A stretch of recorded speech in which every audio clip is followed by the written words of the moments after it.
Azərbaycanda yeni cərimələr tətbiq olunacaq.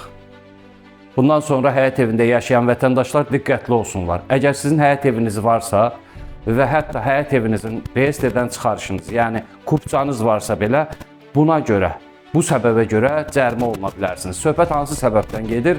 Söhbət sizin hasarınızdan və yaxud da darvazanızdan çöldə baş verənlərə görə cərimə oluna biləcəyinizdən gedir.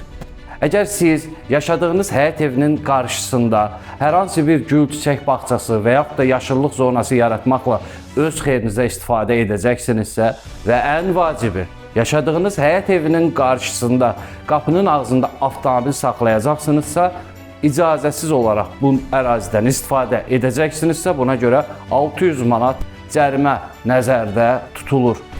Müvafiq təkliflərə görə bundan sonra həyət evində yaşayanlar qapılarından, hasarlarından, yəni onlara məxsus olan ərazidən, çöldən istifadə etmək üçün ya bələdiyyədən, ya da müvafiq orqanla icazə almaqla həmin ərazidən istifadə etmələrinə görə rüsum ödəməlidirlər. Əgər siz həyət evində yaşayaraq qapınızdan çöldəki ərazidən avtomobilinizi öz qapınızın ağzında saxlamağa görə istifadə edirsinizsə və yaxud da öz hasarınızdan çöldə, hasarınızın ərazisində, yəni onun dibində deyək, gül, çiçək, bağça, bağ salırsınızsa, buna görə də 600 manat cərimə nəzərdə tutulur. Çünki həmin ərazilər sizə məxsus deyil və siz həmin ərazilərdən istifadə edirsiniz. Bu məsələ sosial şəbəkələrdə müxtəlif mövzularda müzakirə edilir dünəndən bəri.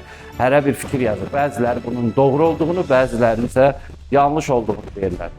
Əgər 600 manat cərimə olunmaq istəmirsinizsə, bu məlumatı yadda saxlayın. Bir daha qeyd edirəm, bu həyət evində yaşayanlar üçün vacib bir məqamdır. Qapınızın ağzından istifadə etmək, hətta öz qapınızın ağzında avtomobil saxlamağa görə siz 600 manat cərimə oluna bilərsiniz.